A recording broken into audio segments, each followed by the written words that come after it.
que também desmistificar esse fetiche que se tem pelo JCR, pelas coisas que são... Tem outra coisa que eu também percebo, assim, impacto não é igual qualidade, né? Não. Entendeu? Isso também é uma outra coisa que precisa ser...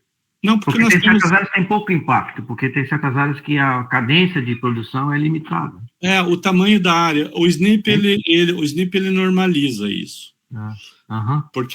Porque assim, eu vou explicar isso, né, mas está nos slides, ou seja, enquanto o JCR é um cálculo de divisão de citação por publicação, o SNP tem um segundo denominador, que é o potencial da área, ou seja, há uma normalização. E isso realmente, na nossa universidade, quando eu fui pró-reitor, eu apliquei isso e foi muito interessante. Foi muito interessante, porque se for pelo JCR, a gente dá todo o dinheiro para a medicina e fecha as portas do resto e acabou, entendeu?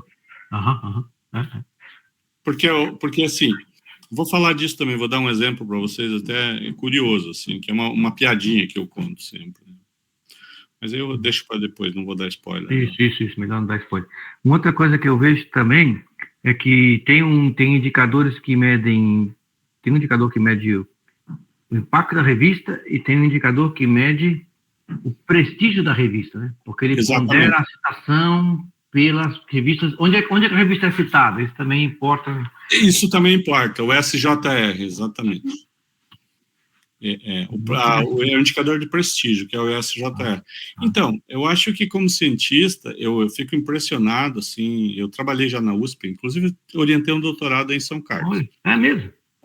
No CREA, com o pessoal ali. Quem foi? Você lembra? A Priscila, ela agora tá, eu acho que ela não tá mais lá, eu acho. Não, ela tá no Paraná, ela veio pro Paraná, o marido dela passou no concurso na UTFPR, ela tá ali. Eu sou da comissão gestora do CREA. Na verdade, ali foi uma orientação pontual, porque eu fiz um trabalho de pesquisa com o Arlindo, lá na Faculdade de Saúde Pública, e na Poli, eu fui bolsista de pós-doc, né, num projeto da Alcoa Foundation, e isso logo depois do meu doutorado, e aí eu fui ficando na USP, tu sabe, a USP é uma universidade que a gente quer ficar, e a USP acolhe, o pessoal da USP é muito inteligente, né, porque o pessoal da USP não recusa trabalho gratuito. Não. De forma alguma. Então, se tu quiser ficar trabalhando de graça para a USP... Aqui é uma esponja, absorve tudo. Isso, exatamente. Inclusive, o Arlindo não me deixa... Não sei se tu conhece o Arlindo Felipe mesmo. De nome. É uma pessoa interessante. Ele sempre fica me convidando para ir lá para o Instituto de Estudos Avançados e tudo mais. Mas eu falo, puxa, mas eu tenho que trabalhar para quem me paga, eu brinco com ele, né? Mas o fato é que eu fui ficando e acabei orientando. Esse doutorado era mais na área de humanas, de gestão, e eu acabei absorvendo. Mas eu conheço bem a escola de engenharia de São Carlos, ficava bastante aí. Até tomei uns porres na cachaçaria, viu, Matheus? Então você conhece bem. Então, realmente... Conheço bem. São Carlense de... Isso. Eu fiquei bastante, passei bastante. Acho que de 2008 a 2011 eu fiquei indo para ir meio diretão, assim. Não, até 2013, na verdade, quando acabou o dinheiro, porque o dinheiro era vinculado à FUSP, né?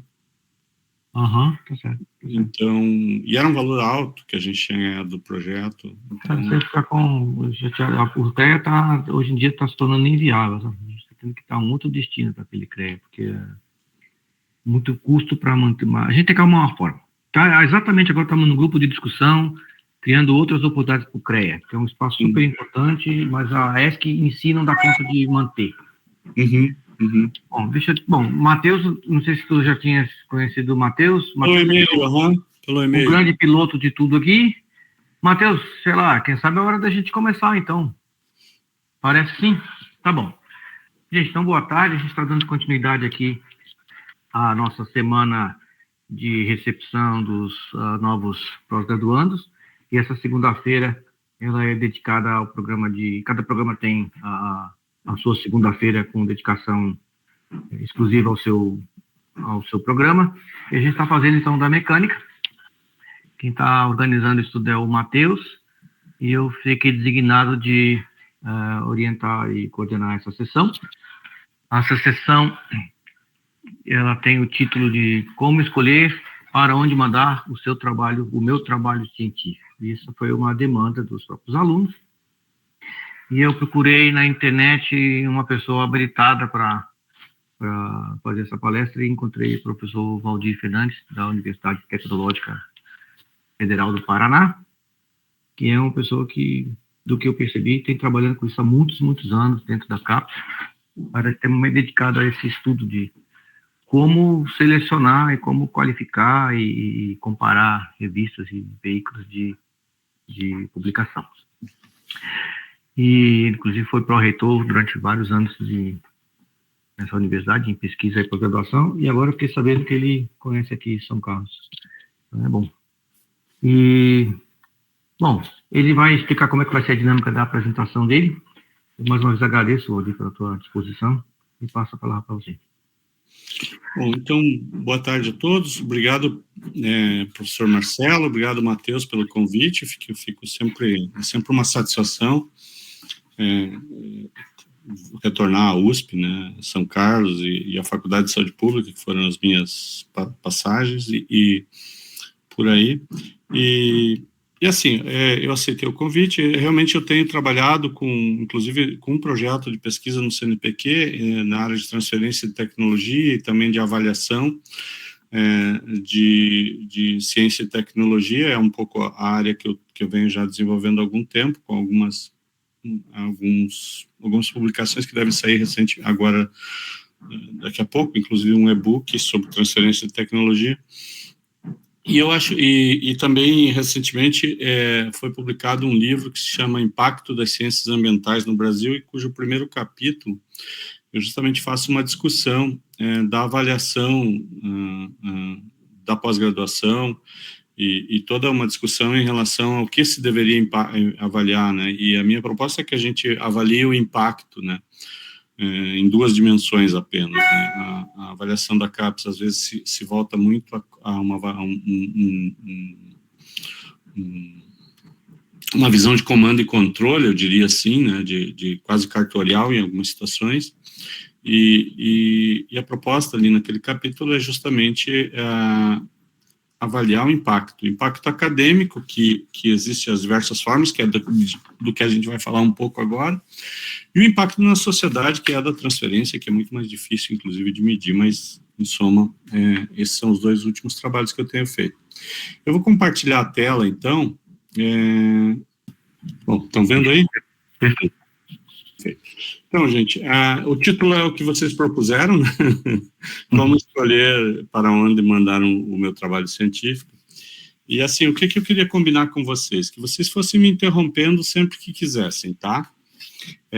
Para a gente poder ir dialogando. Eu acho que fica melhor. Podemos combinar assim? Acho que sim. Da minha parte, tá bom. Porque aí a gente vai conversando e vocês vão interrompendo slide por slide, se quiserem conversar, se tiverem dúvida. Bom, a primeira coisa que eu acho que a gente precisa discutir é o conceito, né? Por que a gente quer, por que publicar? E aí eu começo fazendo uma pergunta para os discentes. Por que vocês acham que vocês têm que publicar o trabalho de vocês? Ou porque é obrigação. Por obrigação, porque o orientador obriga. Conseguir a próxima bolsa. Exato. Isso, não, é verdade, conseguir a próxima bolsa. Mas vamos lá, tem mais resposta. Tudo isso é verdade. Por que mais que a gente publica? O Edson quer falar alguma coisa ali. Fala aí, Edson. Apresentar os resultados, né? Exatamente. Do trabalho, né? Perfeito. Ou não necessariamente de natureza experimental, né? Pode ser de qualquer natureza científica. Sim, pode ser uma discussão teórica, pode ser uma elucubração que a gente tem, pode ser qualquer coisa. Né? Então, vamos lá, a gente publica porque a instituição nos obriga, e porque o co-orientador obriga, porque os órgãos de fomento nos obrigam. E por que eles nos obrigam? Porque é da natureza, do capital social da ciência, a divulgação do que se produz. Concordam comigo? A ciência, e por que é dessa natureza? Por que a gente não esconde o que a gente produz? Tem mais? Financiado pelo governo. Um dos motivos é que é financiado pelo governo. Ok, perfeito. Mas vamos avançar mais um pouquinho. Isso. Acredito que é para tornar o conhecimento útil para a comunidade, né? Também, tudo resposta certa. Mas nós temos que chegar numa resposta que é a mais importante de todas. Eu acho que tem que submeter à apreciação da comunidade, né? Saber se está correto. Exatamente. Um escrutínio, né? A gente submete o trabalho por 2 motivos. O primeiro deles para validar. E por que a gente quer validar o trabalho? Porque a gente quer ser um cara bacana na comunidade. A gente quer fazer parte de um grupo. Sim, por tudo aquilo antes, que o orientador obrigou a instituição, tudo, mas o objetivo principal é que a gente quer entrar num grupo. A gente quer passar por uma porta e fazer parte de um grupo. Essa é a razão filosófica da publicação. Todo o resto são instrumentos que nos obrigam a fazer, mesmo sem saber dessa razão filosófica. Mas eu acho muito importante, já que a gente tem que fazer, né, Marcelo? Então vamos fazer também pelo motivo filosófico. Né? Então é sempre muito bom, muito importante a gente saber o motivo, inclusive nos trabalhos que a gente desenvolve, saber por que a gente está fazendo do ponto de vista filosófico. Bom, do ponto de vista filosófico, a ciência só é válida se ela passa por pares, se ela passa por um escrutínio de pares. Se um bom número de pessoas avalia nosso trabalho e considera que ele vale a pena ser lido, que ele vale a pena ser usado, que ele é um conhecimento válido, que ele é um conhecimento que, digamos assim, que está condizente com aquilo que a comunidade científica vem fazendo. Uhum. Ok? Tá certo. Tá certo? Muito bem. E aqui tem uma relação importante. A validação do trabalho, ela está proporcionalmente direta a fazer parte de uma comunidade. Se o meu trabalho for validado, eu vou fazer parte de uma comunidade.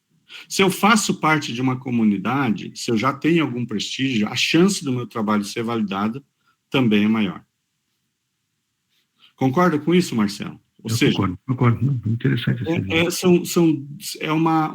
Um caminho, são 2 aspectos interligados. Então, quanto mais prestígio eu tenho, mais chance de publicar eu vou ter. Quanto mais eu publico, mais prestígio eu tenho. Então, é uma equação bem definida, bem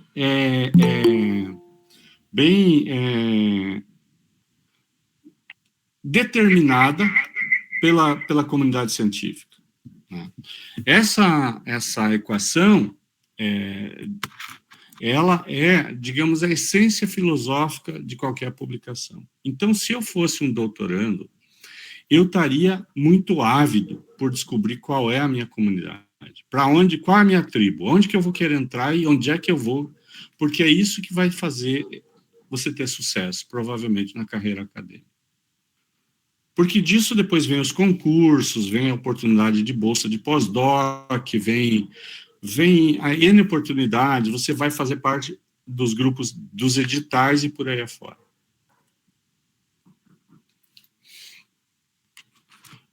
E onde eu publico, então? Fazendo essa ligação aí, tentando responder a pergunta de vocês.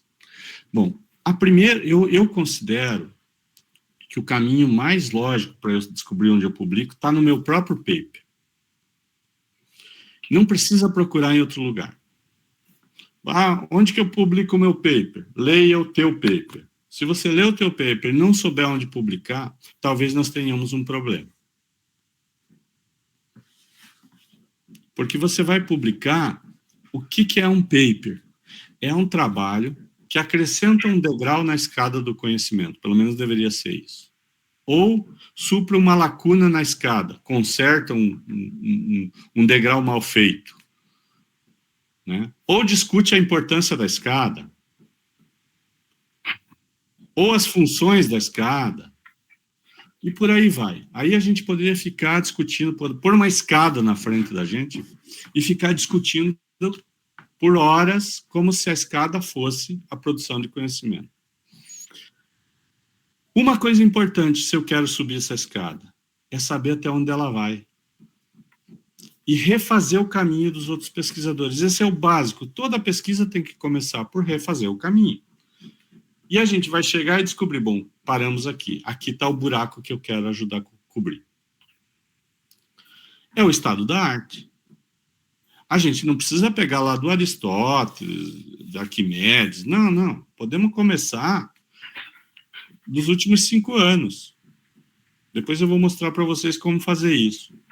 Pega dos últimos 5 anos, escolhe os trabalhos mais citados, mas não só isso, os mais recentes, mas não só isso. Conversando com o orientador, você vai saber aquilo que o Marcelo já dizia, o mais citado nem sempre é o mais importante, porque tem que olhar onde está publicado esse trabalho. Então, principais veículos onde os autores publicam. Quem é o bambambam da aeronáutica? É o fulano de tal. Bom, onde é que esse cara publica? Quais são as revistas que ele publica? Então, percebam que a resposta para a pergunta que vocês fizeram para mim na palestra está no próprio paper que vocês estão escrevendo. É da dinâmica do conhecimento. Então, eu vou descobrir quais são as revistas boas, olhando para os autores bons. Quem são os editores desses veículos? Quem são os revisores? Então, gente, a lógica normal de um paper é que eu vou escrever um paper sobre um determinado assunto e vou precisar do conhecimento já produzido sobre esse. E vou tentar acrescentar um degrau. Eu vou mandar esse paper, logicamente, para uma revista que publica sobre aquele assunto e tal, que na medida do possível, uma revista boa para isso. Quem é que vai ler esse paper primeiro? Os editores e os revisores. Quem são esses caras? Provavelmente os que eu citei. E isso eu dizia antes para o Marcelo, é uma faca de 2 gumes. Porque eu posso ser muito bem avaliado, porque as pessoas vão ficar contentes que eu interpretei direito, que eu aprofundei o que eles produziram, mas vão também saber que a gente não leu direito o trabalho deles, não aprofundou e etc. Então, se isso acontecer. Então, esse é um aspecto importante. Por isso que daí a gente tem que tomar muito cuidado quando se faz uma citação, por exemplo. Será que eu entendi muito bem? É muito comum, eu sou editor de uma revista, o pessoal às vezes tirar aquilo que interessa da citação, descontextualizado para firmar uma hipótese que ele está tentando defender, sem contar a história toda. E aí leva um cacete na avaliação, né, porque é normal, acaba indo, às vezes, para as pessoas que entendem do assunto. Eu fiz uma pesquisa aqui com o termo aeronáutica. Olha só. Usando os campos título, abstract e palavras-chave. E eu achei 66 mil artigos, né, que contém esse termo em um desses 3 campos. Eu poderia ter limitado só ao título, mas eu quis trazer bastante, mostrar para vocês assim. E o resultado dessa pesquisa me trouxe isso aqui. Depois a gente já vai entrar, como agora eu estou fazendo a tela inteira, a gente já vai entrar no Scopus para mostrar para vocês. Pode ser, Marcelo? Pode ser, estou entendendo, está ótimo, muito bom. Tá.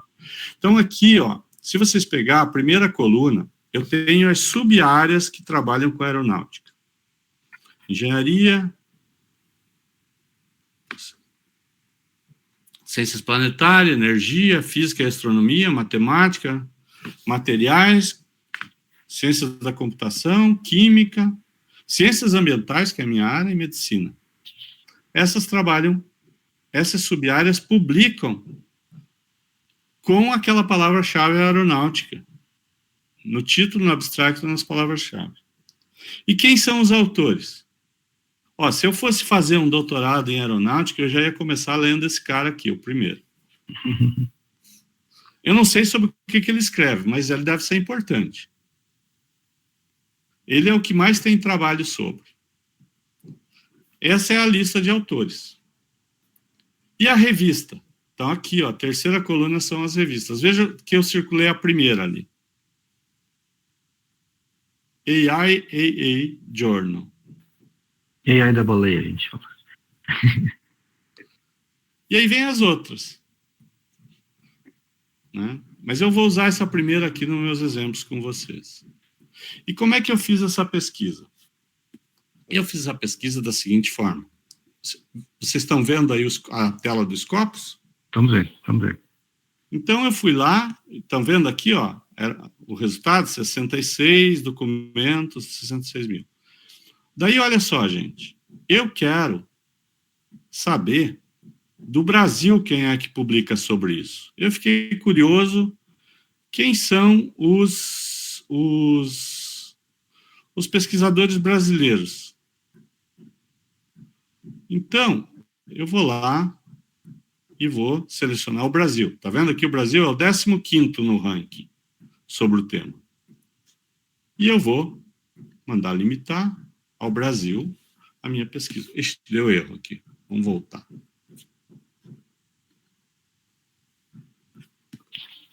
Por algum motivo, a gente perdeu a conexão com os Scopus. Talvez faz tempo que eu estou logado e deslogado, porque eu estou fora da... Pronto, agora deu certo. Deixa eu pegar aqui o termo direitinho que eu tinha pegado. Acho que era aeronáutica, não era aeronautics. Me ajuda a escrever aqui. Vamos lá. Vamos lá de novo.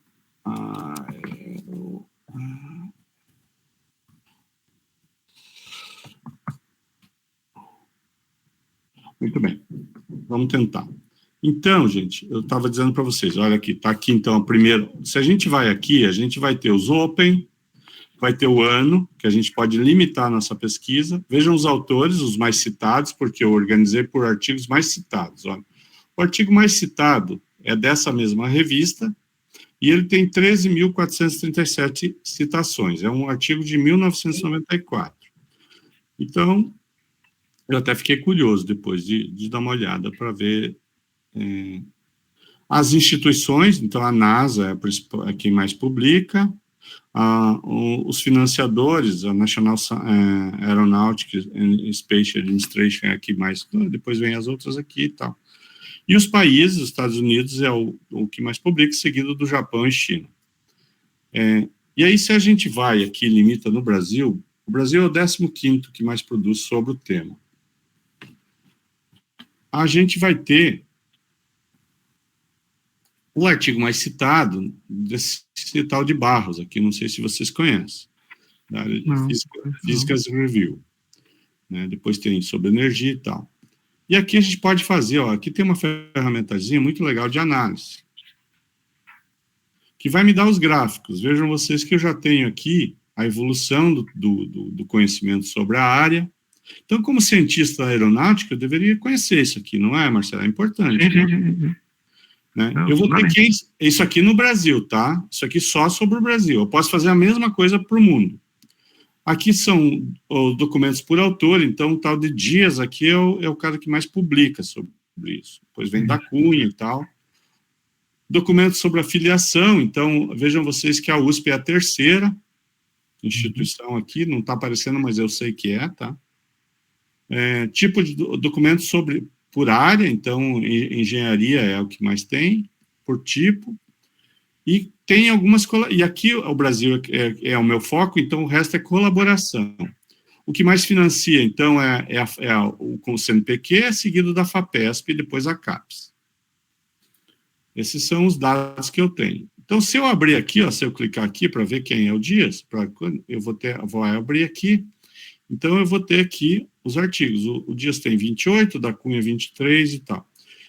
Por que isso é importante, gente? Porque essa é a comunidade, eu preciso conhecer a comunidade. Evidentemente que daí eu estou usando aqui um termo genérico que é aeronáutica, mas eu poderia usar um termo mais específico, sei lá, da pesquisa do orientador de vocês. E aí eu vou conseguir mapear quem são os autores que de fato trabalham sobre isso. Eu posso fazer essa mesma pesquisa aqui no Web of Science, tá vendo? Ó, eu já fiz aqui, deixei pronto. Mesma coisa, eu fiz por citações, aqui está a nível mundial. Que também vai ter, olha, tipo de artigo, ano, categorias do Web of Science, autores, que mais publica, etc. Tá bom? Aqui é Brasil também. É Brasil também. Eu limitei por Brasil e os últimos 5 anos. Bom, eu também posso fazer essa mesma pesquisa no Dimensions. E no Dimensions eu posso ir lá e fazer mesma coisa, posso pesquisar por autor depois, por categoria de pesquisa, por publicação, por título de artigo. Ó, eu vou pegar aqui a revista, essa aqui, vou limitar ela, que é a nossa revista exemplo hoje. Então, aqui eu tenho a evolução dela nos últimos 7 anos, tá? Eu tenho um overview, eu posso brincar um pouquinho aqui com esses dados, por exemplo, eu posso vir aqui, ó, indicadores, e pegar qual o percentual de citações que essa revista tem por artigo. Então, olha só que interessante, essa revista que nós escolhemos aqui, ela tem quase 90% dos artigos citados, professor Marcelo. O meu artigo mais citado é dessa revista aí. Mas, veja, esse dado é impressionante. Veja só que ela tem 7 ou 8% de artigo que não tem nenhuma citação. Todos os outros têm alguma citação. Isso demonstra que há uma comunidade coesa em torno do tema e que essa revista é um lugar, é o cafezinho da turma. É onde a turma se encontra para discutir a pesquisa. Uhum. Né?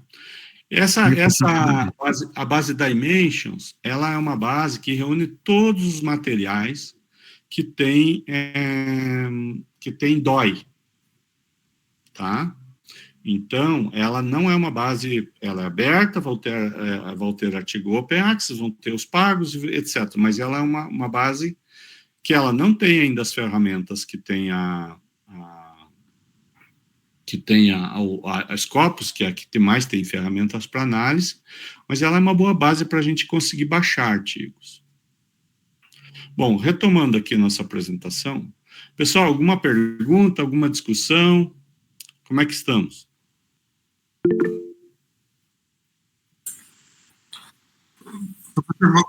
Professor Valdir, a minha dúvida é sobre essa base Dimensions, ou Dimensions, você faz o acesso direto também, é só digitar na barra de ferramenta de pesquisa, né? Ela é uma base não paga, ela é uma base que ela é ligada à AirPlus e é uma base norueguesa e também ao Doja. São bases que privilegiam artigos Open Access, seja Open pagos ou sejam Opens gratuitos, tá? Mas ela também tem os pagos, mas você não precisa, você pode ter um login de autor para fazer o teu índice nela, né, porque ela tem um cálculo de autores, mas para acessar os materiais você vai depender da abertura de cada revista, como qualquer outra, tá? Ela não é uma base indexadora como o Scopus, porque o Scopus nós temos acesso porque a CAPES paga, né, para a gente ter acesso. A Dimensions não comercializa publicações. Não sei se eu respondi a tua pergunta. Respondeu sim. Obrigado. Valdir, eu tenho uma pergunta também. Você ficou bem impressionado que o AIAA tem 90% dos seus artigos citados. Pareceu que sendo uma coisa atípica. O que é um valor razoável de uma revista boa? Eu acho que acima de 50%. 50% é um número que já pode repetir uma revista boa. Eu acho que sim. No meu entender, sim. É um indicador relativo isso, porque também depende de vários outros aspectos. Sim. Depende da comunidade, do nível de citação. Por exemplo, as revistas de medicina, elas têm grande chance de ter um maior índice de citação. Mas as revistas de matemática, que é a menor área, também. Então, eu peguei a maior e a menor para comparar. Ambas têm, e são diferentes, né? Por quê? Porque acontece que, às vezes, há concentração de autores em temas muito específicos. A aeronáutica tem essa característica, é uma área bastante específica, né? É uma área muito especializada. me corrija se... Então, assim, áreas como ciência ambiental, que são áreas mais genéricas, uma revista boa com 60% já é uma revista excelente, entendeu? Entendi. Eu lembro que uma vez eu fiz uma pesquisa numa revista, eu peguei os últimos anos da revista e descobri que a revista nunca tinha citado a si mesma ao longo desses anos. A revista não se lia. Era uma fraude praticamente essa revista, né? Uma revista que não serve para nada. Tem que tomar muito cuidado. Aí eu acho que é uma coisa que eu não pus na apresentação, mas tem que tomar muito cuidado com os chamados periódicos predatórios, que são aqueles periódicos de publicação muito rápida com uma pequena taxa pago para a publicação. Então, por exemplo, existem periódicos que cobram uma taxa para submissão, não é desses que eu estou falando, tá? E existem periódicos que cobram uma taxa para deixar open. As que cobram taxa de submissão são aqueles periódicos tocados por voluntários, que não têm dinheiro. Os brasileiros têm os latino-americanos têm essa prática até para manter a revista, tá? Mas existe aqueles que aqueles periódicos que ficam te mandando e-mail, né? Então, outro dia eu descobri um que eu recebi, eu entrei para ver, eles publicaram, é brasileiro, tá? Science Research, Social Research, não sei o quê. Eles publicam 7.000 artigos por ano. Meu Deus. Mas, assim, é coisa assim, você manda a sexta, a segunda está publicado. Então, eu acho que o cuidado tem que ser periódicos que realmente tenham revisão por pares. É chato, porque os caras enchem o saco da gente um monte, né? Publicar um artigo cada vez mais difícil. Não é simples publicar um artigo numa revista boa, né? Então, vai e volta não sei quantas vezes e tal, mas é o único caminho que eu diria seguro, né? E aí, por que eu falo isso? Porque às vezes os alunos podem cair na tentação de procurar artigos na internet, procurar revistas na internet, não sei mais o que e tal. Eu diria para seguir a comunidade, né? Cola no orientador e aí o que eu estou oferecendo hoje é um auxílio para vocês não dependerem só do orientador, mas também vocês irem entendendo a comunidade. Então, se eu fosse da comunidade aeronáutica, eu ia ler esses caras aqui, eu ia começar do de cima e vendo o que ele trabalha, né? Se eu fosse trabalhar aeronáutica genérica. Agora, se eu vou trabalhar, não sei, mecânica de fluidos, aí eu tenho que fechar naquele termo. Alguém pediu a palavra, eu acho, né? Pode falar, Edson. Professor Valdir, na revisão por pares, o revisor sempre é da área, né, para a qual o artigo foi direcionado, não é isso? Em tese, sim. Porque realmente não faz sentido você publicar com esse tema, né, aeronáutica, e com um revisor fora da área, realmente, entendi. Não, às vezes pode acontecer de você ter um texto com um forte apelo matemático, então aí às vezes vai para uma pessoa que não trabalha com aeronáutica, mas é bamba em matemática, mas ele pode fazer, e aí vai para um outro de aeronáutica. Em geral, a gente combina os conhecimentos, né? O específico do artigo com o geral da área. Essa é uma coisa muito comum, né? Às vezes tem artigos com muita estatística, então é importante que vá para um estatístico, né? Então, mas sim, as revistas, elas têm um grupo as boas revistas têm um grupo de editores. Em geral, como é que acontece? Como é que é o teu nome, quem fez a pergunta? Edson. Edson, em geral é assim, como é que funciona numa boa revista? O artigo chega e vai para a editoria geral. A editoria geral, junto com secretaria editorial, etc., passa os olhos no artigo para ver se ele está formalmente ok, né? Se às vezes passa no antiplágio também, tudo. Então, para ver se ele não tem nenhum problema e tudo, e se ele está no escopo da revista e tal. E também nessa fase é olhado se o artigo tem de fato uma contribuição, se às vezes ele é mais do mesmo, entende? Porque a gente recebe muito artigo, pelo menos na minha área, que é a repetição de coisas já publicadas. Então nessa fase, a maior parte dos artigos já é recusado. Aí suponhamos que o artigo trate de passe por esse primeiro crivo, ele vai para um editor de seção, ou um editor associado, como a gente chama. Esse editor, ele vai olhar o específico do trabalho. Aplicação de A em B. Então, ele é o bamba, ele é bom naquilo, ele vai ver aquilo. Se passar por ele, então, vai para o terceiro estágio, que é a avaliação de pares. Né? Que aí vão avaliar mesmo a miúde o trabalho. Não sei se eu me fiz entender. Sim, perfeitamente, agora eu entendi. Tá? Entendi a sequência, né, de aumento do rigor, né, da avaliação, entendi. Exatamente. Então, ficou claro para vocês a ideia de como é que a gente descobre onde publicar? Ficou claro para vocês que é importante vocês publicarem onde quem vocês leram publica? Por mais difícil que às vezes seja publicar lá, né? Mas veja, nem todo mundo só publica em revistas top. Então, sei lá, você pega esse Kalil aqui, suponhamos que ele seja o cara da tua área. Bom, ele publica em vários journals, e aí você pode, se o teu trabalho não é um trabalho tão de ponta, você pode mandar para um journal, digamos assim, que não está no Q1, por exemplo, né, que seja lá um Q4, a gente já vai falar dos... E aí, por isso que é importante, veja, a primeira coisa é escolher onde vai publicar. Onde que eu quero dizer é em que comunidade. A segunda é o nível do journal que eu vou publicar. E aí o nível, a gente vai ter que analisar o periódico. Veja, vocês vão ser profissionais com mestrado e doutorado. Então, vocês têm que manjar do meio onde vocês estão. Concordam comigo?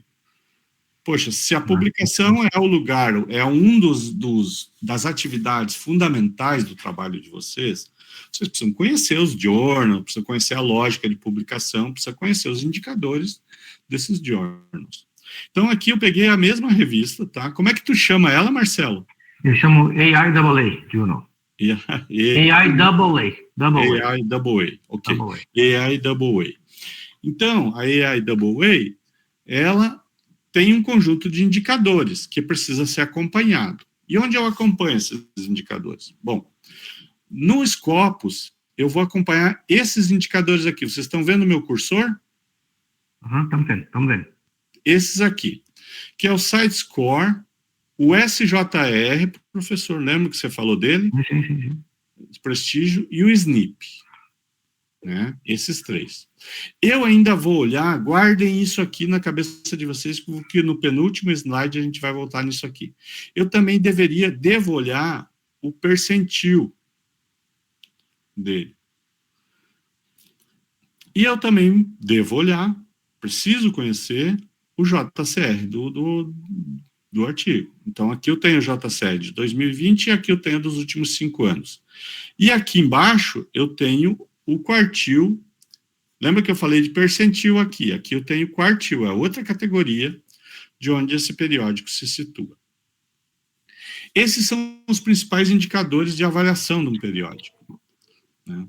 E é a segunda etapa que eu tenho. Eu já estou numa comunidade. Bom, eu tenho que ter um pouco de desconfiômetro para saber a minha maturidade, para saber se eu já estou preparado, junto com o meu orientador vai me ajudar nisso, mas se eu for um jovem pesquisador também, já for orientador também, preciso ter esse desconfiômetro para saber em que nível eu já estou. Será o que eu estou produzindo aqui é para ir para um jornal Q1 top de linha? Ou será que é melhor... O que eu estou produzindo aqui talvez ainda não tenha esse nível, né? Porque daí tu não fica sofrendo, às vezes, com um monte de não, ou batendo em ferro frio, né? Aqui a gente já falou da Dimensions, eu vou passar, né? Mas é o mesmo periódico aqui, se a gente for pegar ele, para dar uma olhada nos indicadores, ele vai ter o FCR e o RCR, que são indicadores de impacto também, mas não precisamos entrar nisso.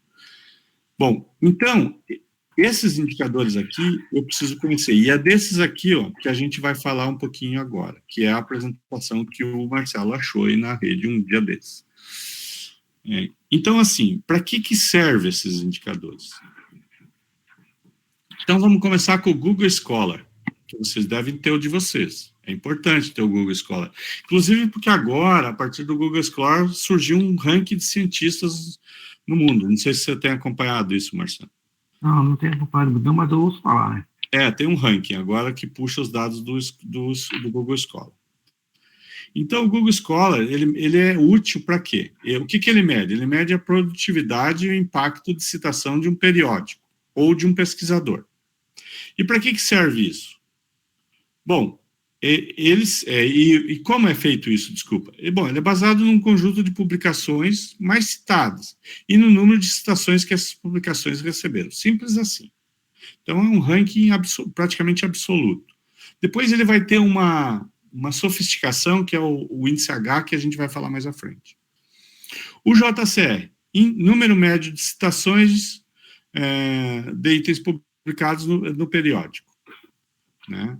E como é que é medido? É a razão entre o número de citação do ano corrente para itens citáveis publicados nos 2 anos anteriores e o número de itens citáveis publicados no mesmo período. Esse é o cálculo. Grosso modo, eles pegam todos os artigos publicados numa janela de tempo e pegam todas as citações e dividem pelo número de artigos. O SNP é o número médio de citações de um item, de um artigo, ou no caso dos artigos do periódico. Também mesma coisa que o JCR, só que aí a razão é nos 3 anos anteriores. E o SJR, a gente já vai aprofundar isso, fiquem tranquilos. O SJR é um índice de prestígio, que é baseado na ideia de que a área de conhecimento, ela deve medir a qualidade pela reputação do periódico também. Então, mais que ser citado, você tem que olhar onde foi citado. Isso é bem importante. E para que eles são úteis? Isso é uma coisa importante, viu, Marcelo? Porque, inclusive, a gente passou anos fazendo concursos usando o Qualis, o que é um erro grave. Né? Mais recentemente tem dado muita briga na justiça, inclusive por isso eu já fui parecerista de tribunal para ajudar a entender isso. Então vamos lá. O JCR e o Google, eles são muito úteis para comparar o Google para comparar grupos de cientistas, ou departamentos, ou cidades, ou países. Ele pode ser interessante. E o JCR, ele é um indicador bibliométrico, e ele é o mais usado. Quais são as desvantagens? Tanto o Google quanto o JCR podem ser manipulados. Autocitação, citação cruzada. Você sabe o que é citação cruzada? Eu sei, mas é bom você explicar aí, que o pessoal pode não saber. Nós já tivemos... Isso, exatamente. Você me cita e eu te cito. Isso acontece entre periódicos também, tá? Os periódicos meio que induzem os pesquisadores a usar um outro periódico além do deles e tal. É um jogo de compadre, vamos dizer assim. Veja só. Os dois podem ter a mesma função, né? Os primeiros dois, comparar diretamente os periódicos referentes a uma mesma área de conhecimento. Então, JCR e Google, eles funcionam muito bem por uma mesma área, mas ele não funciona para comparar áreas diferentes. Já o SNP e o SJR, eles são úteis para comparar áreas diferentes. Por quê? Porque eles são indicadores normalizados. Né? No cálculo matemático deles, há uma equação de normalização. Então, assim, o primeiro SNP, ele é a mesma coisa que o JCR. É o mesmo JCR, só que ele tem um denominador que se chama potencial de citação da área. Eu já vou mostrar com um exemplo para vocês. E o SJR, ele é importante porque ele elimina a manipulação. Então, assim, ele, além de medir a quantidade de citações, ele vai medir a qualidade dessas citações. né? Então, não importa se eu tenho um montão de citação, importa se eu tenho boas citações, citações em lugares bons, né? O SNP, ele tende a diminuir a diferença provocada pelo JCR, né? E enquanto que o SJR, ele tende a aumentar a diferença entre os periódicos. Isso é muito interessante. Aí, avançando um pouquinho, então, vamos lá. Como é que é calculado o JCR? Que é o fator de impacto mais conhecido que a gente tem, né? Então, é muito simples. É o número de citações no ano Y pelos artigos publicados nos 2 anos anteriores. Então, acontece sempre no terceiro ano. Cada ano eu calculo os 2 anos anteriores. E a divisão é muito simples. Número de artigos publicados nos 2 anos anteriores. Então, o exemplo ali, né? Para calcular de uma revista. A revista A publicou 50 artigos em 2014, por exemplo, e 60 artigos em 2015. Bom, 50 mais 65 vai dar um número. E ela teve 400 citações. O número de artigos é o denominador, e o número das citações é o denominador, e eu vou ter o JCR. É muito simples o cálculo, ok? Sim. Claro. Eu acho que eu... bom, aqui está o exemplo da nossa AAA. É isso, né? A AAA.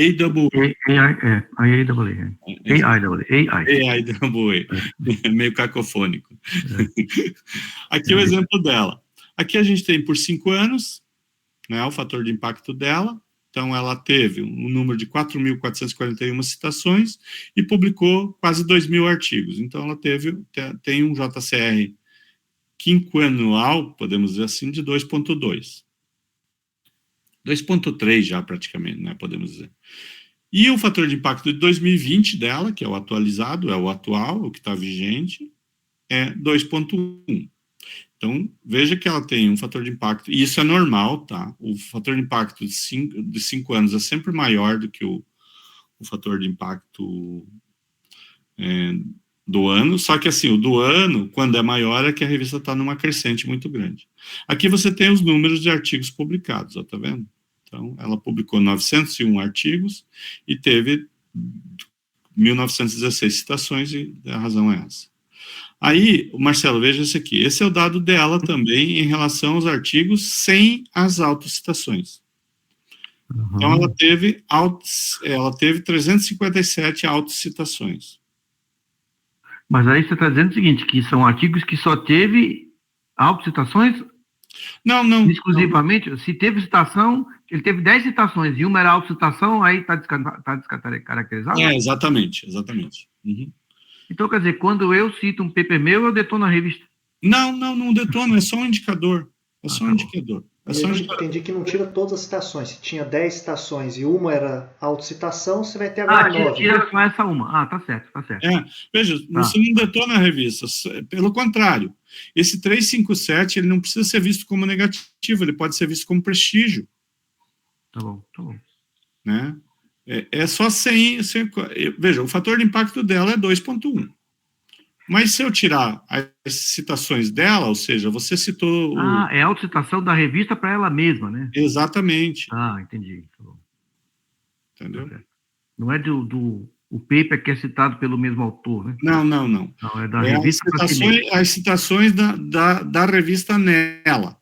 Você escreveu um paper para outra revista, citou ela, não é autocitação. Você escreveu um paper para a própria revista e citou ela, é autocitação. Tá bom, tá? Entendi. Não é o autor, nós estamos falando da revista. A revista, exatamente. Bom, e o SNP, gente? O SNP é muito interessante. Por que o SNP é interessante? Porque ele normaliza a questão da área de conhecimento. Então, vamos pegar um exemplo. Você está lá, aí você é um estudante de medicina. Daí você fez um trabalho que é uma porcaria. O teu orientador está com vergonha de ser coautor seu. Mas como tem que publicar, tal, para você... Também, se não publicar, tu não vai embora e tudo, tá ali no programa, não se fala. Ele pega, putz, sabe de uma coisa? Vamos mandar esse artigo para um JCR5 mesmo, porque daí ninguém lê, não sei o quê, vai para um JCR5. Daí você é um estudante de engenharia mecânica. Daí tu fez um puta trabalho, ganhou o prêmio CAPES, teses, foi indicado como prêmio não sei o que e tal, seu orientador, yes! Vamos mandar para um JCR5. Perceberam? Por quê? Porque em medicina, um trabalho muito bom é JCR 30, 40. JCR 5 é o que é refúgio. Em engenharia mecânica, me corrija se eu estiver errado, JCR 5 já é um baita trabalho. Quase que não existe. Hã? Na aeronáutica não existe. A melhor revista lá, você viu que era 2. Exatamente. Entendeu? Então, não dá para a gente seguir o JCR. Ficou claro para vocês? É. Por quê? Porque o JCR só serve se eu estiver comparando aeronáutica com aeronáutica, mecânica com mecânica. Não dá para comparar. Por isso, Marcelo, que isso é uma briga no CNPq e na CAPES. E na FAPESP também, porque eu já fiz parte dos comitês da FAPESP. Porque os caras metem JCR e vão dar o dinheiro para a medicina, para as ciências naturais logo de uma vez, porque a gente não tem chance. Porque depois vem o ranking é medicina, depois as biológicas, biotecnologia, ciências ambientais, e vai descendo. A engenharia está lá embaixo. Então... Tem uma pergunta aí, Valdir, do Edson. Diga. O professor Valdir, para esclarecer, o JCR, então, é um parâmetro utilizado apenas para comparar periódicos dentro de uma mesma área, não para comparar áreas. Exatamente. Ele não é... veja, ele é usado erroneamente para comparar áreas às vezes, principalmente no Brasil, a gente faz isso. Mas não deveria. Dentro das universidades, as pró-reitorias cometem esse erro, às vezes, de botar o JCR como parâmetro, mas ele não pode ser para áreas diferentes, porque vai dar sempre essa distorção. Porque o que nós temos? Agora eu vou explicar o SNP, vocês vão entender melhor. O SNP é a mesma coisa que o JCR, só que por 3 anos, estão vendo aqui? Né? Então, é o número de citações do ano Y pelos artigos publicados nos 3 anos anteriores. E dividido pelo número de artigos publicados nesses mesmos 3 anos e dividido pelo potencial de citação da área. Que diabo é isso, o potencial de citação da área? Alguém saberia me dizer? É difícil de explicar, né? Diga aí, alguém... Tem a ver com... está associado ao número de publicações, de número de trabalhos divulgados no periódico? Também. Na verdade, é uma equação grande, mas a grosso modo, mas é isso mesmo. Não só publicações. Quem que falou? Foi o Edson. Edson. Não só publicações, Edson, mas citações também. Então, na verdade, é o potencial de citação mesmo. Então, assim, ó, o professor Marcelo acabou de dizer que a melhor revista da aeronáutica é 2.1 impacto. Então, eu posso dizer que o potencial de citação da aeronáutica, ela vai girar entre 1,5 e 2, alguma coisa do tipo, entendeu?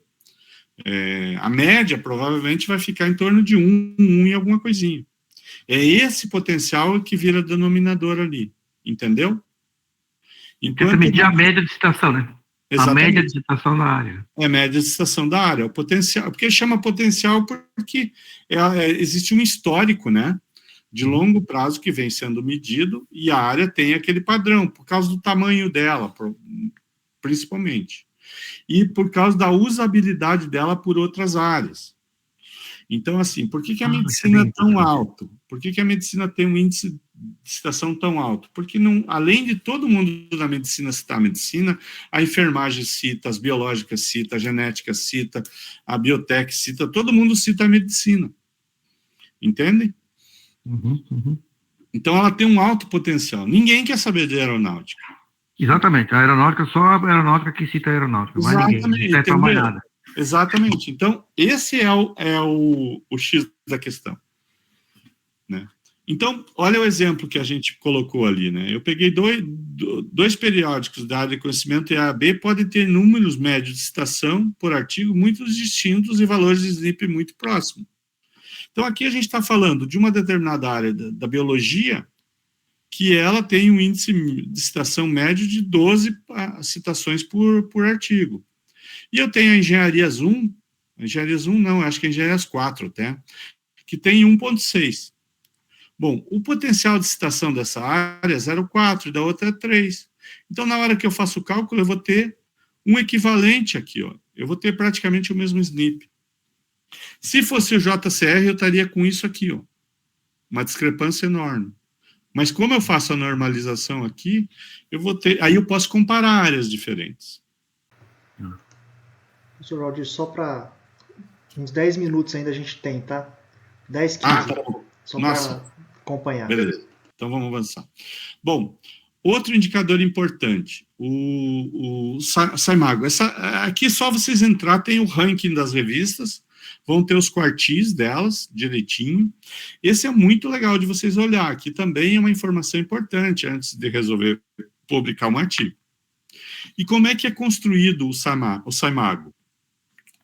A lista? Pelo ranking de prestígio, que é uma fórmula, até tirei da apresentação, viu, Marcelo? Porque é uma forma enorme e eu nem sei explicar ela direito, tá? Então, assim, mas basicamente essas bolinhas aqui explicam melhor. Uma coisa é eu receber um monte de citação de bolinhas pequenininhas, ó, tá vendo? Verdinho. Que são periódicos fraquinhos. E outra coisa é eu receber uma citação da Science. Aí eu viro um bolão. O vermelhinho só tem uma citação. Mas ele fica grandão, porque ele, né? Entende? Essa outra vermelhinha também recebe uma citação dessa daqui, que é bem citada, mas ela é uma citação. Então, aqui nós podemos dizer que uma citação da bola amarela vale mais do que muitas citações de bolas pequenas. Então, um periódico brasileiro que recebe citações na Nature, ele tem muito mais prestígio do que um periódico brasileiro que recebe 1 zilhão de citação de revistas que não estão em lugar nenhum. Então, basicamente é isso, que é transferência de prestígio. Então, quando eu tenho um conhecimento da minha revista que tem relevância para a Nature, a minha revista herda parte do prestígio da Nature. Basicamente é esse o conceito filosófico. Tá? Bom, nós também podemos dar uma olhada no Google Metrics, que é essa lista aqui, ó. Aqui eu fiz a lista só das revistas de aviação e engenharia aeroespacial. Vejo que a AA está aqui, ó, de novo. Ela é a quinta. Daí eu tenho outras revistas que estão melhor posicionadas que ela, aqui no Google. Né? Essa é uma outra fonte de informação bastante interessante. Aqui, nós temos 2 indicadores, a mediana e o índice H5. Aqui está ordenado pelo H5. O que é o H5? É isso. Basicamente, é essa curva, onde há coincidência entre a linha H e a linha H horizontal e a linha H vertical, que é o número de citações recebidas. É quando eu tenho um artigo com pelo menos X citações. Então, o meu H vai ser X, por exemplo, se eu tenho... A minha revista tem 50 artigos com pelo menos 50 citações. Vai ser índice H 50. Não importa quantos artigos publicados ela tiver. Aqui fica mais simples de vocês entenderem. Ó. Então, por exemplo, eu tenho um artigo, é a ordem de citação, o número de citação pela ordem dos artigos. Então, eu tenho 5 artigos que têm pelo menos 6 citações. Então, o índice H vai ser 5. Ok? Vejam que na linha C, eu vou ter, na ordem 6 artigos com 5 citações. Então, eu teria que ter aqui 6 citações para ser 6, e assim sucessivamente. Então, possui 5 artigos com no mínimo 5 citações. Então, o índice H vai ser 5. Uhum. Não possui 6 artigos com no mínimo 6 citações. Logo, continua sendo 5. E, por fim, o último indicador é o nosso QALYS. O que é o QALYS, gente? O QALYS é uma pirâmide de qualidade. Onde existe, no QALYS atual, a seguinte lógica: no máximo 25% dos artigos devem ser A. Significa que todo o resto vai ser B. B1, B2, B3, B4, B5. Não importa quantos artigos tenha dentro da pirâmide. Sempre os 25 primeiros vão ser A, e o resto vai ser B. Bah, eu publiquei num A e ele virou B. É porque teve gente que virou A e tirou o lugar dele. É simples assim. Então, essa é a coisa. Ah, mas é injusto. Mas ele não, o QALYS não é uma avaliação. Por isso que é importante. O QALYS é um comparativo. E veja, gente, o QALYS é a posteriori. Como é que é feito o QALYS? A CAPES pega, todo ano, a cada 4 anos, os programas mandam um relatóriozão contando tudo que fizeram nos 4 anos. Não é assim, professor Marcelo? Sim, exatamente. Ixi, participei disso várias vezes. Isso. Daí, o que a CAPES pega? Pega todas as produções dos professores e discentes e põe tudo numa cesta e classifica. E diz, bom, os primeiros 12% tem critérios aí para A1, vão virar... Fazia isso antes, né? Agora não faz mais. Os outros 12 vão virar A2 e o resto, 25% no máximo, vira B1 e 50% não vale quase nada. Isso fazia por área, né? Agora não é mais, agora ficou mais complicado. Isso, exatamente, já vamos falar. Então, isso era antigamente. Bom, a pirâmide continua agora. Só que agora, nós não temos mais B5. Nós temos A1, A2, A3 e A4, que subiram aqui para esse nível, e B2, B3 e B4. E como é que é feito isso agora? Assim. Então, esse não é o cálculo absoluto, tá? Porque daí as áreas fazem pequenos ajustes, às vezes revistas brasileiras que não têm quartil entram no meio, viram A2, viram A1 por conta, para a gente não matar, nossas revistas também, tem toda uma questão... tipo do assim, existe qualitativa que entra, né, no meio. Mas esse é o grosso, é o quantitativo. Então, o que você pegou? Se pega o percentil, lembra que eu falei para vocês não esquecerem do percentil lá atrás? Então, aqui, a nossa double A, ela vira A2 aqui. Não obstante ela ser de maior prestígio. Mas por quê? Porque nós não temos uma área de aeronáutica na CAPES. A aeronáutica está dentro da engenharias 4? Das engenharias 3. Das engenharias 3, que tem outras áreas com maior índice de citação. Aí a área, veja, eu botei A2, chutando aqui, tá, professor? Provavelmente ela vai ficar A1. Se fosse... tá. Porque eles fazem um ajuste, sempre. Exatamente, porque daí, intra engenharias 3, eles vão fazer os ajustes. Entendi. Aí a turma da aeronáutica vai dizer, epa. Né? Eu só botei A2, pelo amor de Deus, para quem for ver a apresentação, não estou dizendo que a revista é A2 no QALYS, tá? Eu só usei como exemplo. Mas seria A2 se fosse exclusivamente do critério numérico.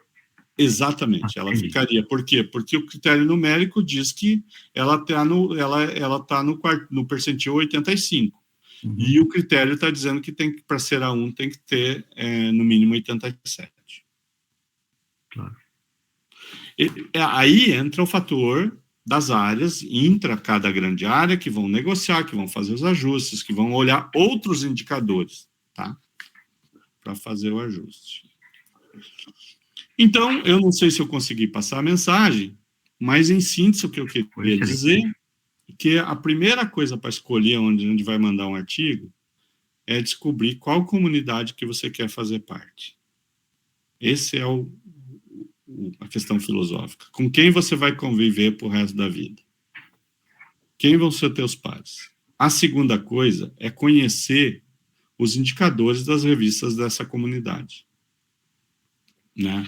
O que acontece? Às vezes as pessoas vão primeiro conhecer as revistas, daí ficam olhando um espectro enorme e perdem o foco. Eu diria, vejam vocês, onde está o recorte de pesquisa de vocês, onde vocês querem se tornar, ganhar o prêmio Nobel. Daí depois vocês definem, olham os diversos indicadores, olham para se conhecer. Então, a primeira análise, eu diria, vejam quem são as revistas, quem publica, quem vocês citam. Lembra que eu falei no início, a primeira resposta está no próprio artigo que vocês fizeram. E se não tiver aí lá, o artigo tem algum problema. Vocês provavelmente não fizeram a revisão de literatura como deveria ser feito. Alguém queria fazer alguma pergunta, eu acho? Professor, por gentileza, você poderia explicar a definição de percentil novamente? O percentil é simplesmente um ranking, onde um ranking numérico, baseado nas citações. Tá? Então, vou dizer, 87... É no site score, esse aqui, ó. Tá vendo aqui, ó? O percentil é o ranking de site score. Lembra que a gente trabalhou aqui, ó, só para mostrar para vocês, para não ficar a informação perdida. Olha, aqui, quando a gente foi na revista de vocês, tá vendo aqui, ó? Ele tem um site score de 5. Ok? Uhum. Esse é um indicador que eu não... Eu sugeri vocês me lembrar desse e desse. Sim. Esse aqui... Então, o site score é esse ranking aqui, ó. Então, 87,5% significa que essa revista é melhor pelo menos melhor do que 87,5% das revistas. Exatamente, com base no índice de citação dela. E, professor Valdir, só para confirmar, o quartil é essa ideia do percentil, só que o Q1 seria o melhor que 75%, é isso? Isso, exatamente, o quadrante. Então, é 25, 25, 25. Tá bom. Tá, o Q4, veja, estar dentro dos 100% já é uma façanha para uma revista, viu? Então, não faz mal ser Q4. Uhum. É importante para os alunos saberem que isso aí é das revistas que estão indexadas nas bases, né? Web of Science, Scopus, eles têm uma política de seleta, né? Exatamente. E agora está surgindo a Dimensions com alguns outros indicadores, abrangendo outras revistas, inclusive latino-americanas, que não tiveram êxito de estar no Web of Science no Scopus, porque tem que entender uma coisa, o Web of Science e o Scopus são bases comerciais, então elas têm uma política, mas nem todas as revistas conseguem aderir a essa política deles também. Então, a ideia, acho que o mundo está arrumando cada vez mais para indicadores reais de impacto, sabe? Que vão além do número, digamos assim. Uhum. É um comentário para os alunos, né, que a gente tinha falado na palestra de normas, que é preciso submeter um artigo dos alunos de doutorado numa revista com quartil Q1, Q2 ou Q3, né? Ok. É uma regra aqui interna do programa. Então é bom olhar isso antes, né? Antes de submeter na revista, só confirmar se ela está dentro aí do... Na lista do SciMago você tem isso. Sim. Tá? Deixa eu ver se eu consigo acessar aqui rapidinho o SciMago. E também é importante esse negócio da revista indexada, que se a revista está no Web of Science, quer dizer que as pessoas que estão pesquisando o seu termo na Web of Science vão conseguir encontrar o seu artigo, né? Se não está numa revista, nessas bases de dados, uma revista te mandou um e-mail lá oferecendo para... Só que você nunca viu essa revista em lugar nenhum, ninguém também vai ver o seu artigo em lugar nenhum, né? Não presta, isso não presta. Mas veja, quem está falando mesmo? Matheus. Veja, não, isso não deve ser feito mesmo. Mas por isso que eu digo, o remédio para isso, Matheus, é você descobrir a tua comunidade. você, ao fazer o teu paper, você lê bons artigos de bons periódicos. Aí você já começa a dialogar com isso. Porque também não adianta você fazer um paper baseado em... Eu vou falar uma coisa aqui, talvez politicamente... Baseado em periódicos indianos, da Malásia, esses que vêm para o teu e-mail, e querer publicar na Web of Science. Não vai acontecer, entendeu? Tem uma pergunta ainda do Edson aí, parece. O professor Valdir, acho que é necessário ressaltar o elevado nível de clareza que você deu à apresentação, viu? Até agradeço por isso. Você poderia, por favor, se possível, disponibilizar a apresentação? Sim, claro. Eu disponibilizo, depois eu mando por e-mail. Tá? Obrigado. Foi gravado também, viu, Edson? Nós vamos depois tentar colocar no YouTube, se o professor Valdir autorizar, né? Sim, tranquilo. Tem... Se fizerem piada com o meu olho, daí aí vocês têm que tirar. A gente corta essa parte. Tá tudo machucado. Olha só, gente. Deixa eu te falar uma outra coisa. Tem coisas... Tem um outro aspecto também que se torna, às vezes, imponderável. Por exemplo, imponderável, né? Por exemplo, a China está deformando um pouco esses índices, não é? Eu vejo que tem uma política forte da China de citações dos seus próprios artigos e estão desviando o centro de gravidade de certas revistas. Eu acompanhei muito uma delas. E não sei se você pode comentar, não sei se você percebeu isso dos indicadores. Não, veja, isso é uma realidade pela qualidade e pela quantidade, né? Os chineses, eles estão... Primeiro que eles estão... É verdade que eles vão entrar na qualidade também, mas a quantidade está sendo um pouco... Eles têm muitas revistas que estão sendo absorvidas pela Elsevier, né? Pela Springer, pelas editoras tradicionais, que fazem parte aí do Web of Science dos Scopus, né? Tanto as da Thomson Reuters, como as ligadas a Thomson Reuters. Também aquela inglesa lá, Taylor Francis, tem várias revistas chinesas já com eles agora. Mas eles estão indo forte. Os indianos também tem uma base indiana que também criou, inclusive, um índice de citação. E existe uma política europeia aí que pode impactar fortemente isso, que é não pagar para publicar. Não pagar para publicar. Nem para acesso, nem para publicar. Então, assim, vamos pegar aí uma revista da minha área, Sustainability, que é uma revista, acho que fator de impacto uns 5 ou 6, que é uma revista muito prestigiada de Basel, lá na Suíça. Mas você paga 1.600 francos para ficar Open Access. Isso é inviável para nós no Brasil. Né? Eu tive um artigo aprovado, e só que daí ele tem que pagar lá mesmo. Não tem como pagar. Então, assim, pagar 11 mil reais para 12 mil reais para o artigo, para as outras pessoas acessarem o conhecimento que a gente produziu, é uma coisa que não faz sentido. E os europeus estão fortemente questionando isso. Por isso, essa base aqui, a Dimensions, é deles, entendeu? Isso aqui é uma criação dessa base aqui, é uma ligação tanto do Doja, dessa aqui, que é ligada a eles, essa base aqui é a base, uma base open, 100% open, e depois tem uma, eu vou pegar aqui porque, a partir da revista brasileira, essa aqui, essa base norueguesa é a que está fomentando essa coisa toda, entende? Então, que aí eles estão produzindo uma série de índices aí, que na verdade é um projeto. Se vocês entrarem aqui no Dimensions e lerem sobre o projeto, vocês vão ver que é um projeto de Open Access mesmo, mas Open Access gratuito.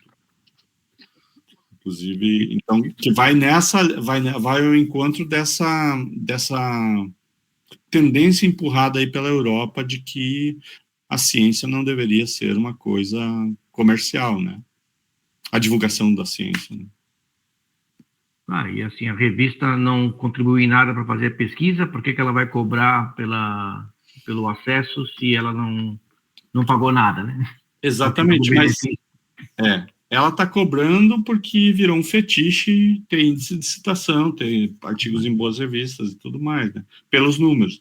Por isso que eu digo, é muito mais importante a gente saber que comunidade é a nossa, com que a gente contribui, mesmo que ela seja só nacional, às vezes traz grandes contribuições, né?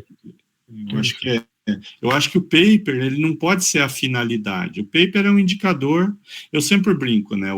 Um artigo publicado por um doutorando é um indicador que eu formei um doutorando que presta, mas o produto é o doutorando. Isso, tá certo, tá certo. A gente é formação de recursos humanos, primordialmente. Isso, e produção de conhecimento, né? Mas esse conhecimento, a publicação valida ele, mas onde que ele vai ser aplicado? Será que a gente vai conseguir aplicar? E também, às vezes, não é aplicado agora, mas é aplicado no futuro. A gente não tem muito controle, né, doutor? A gente só consegue garantir a qualidade.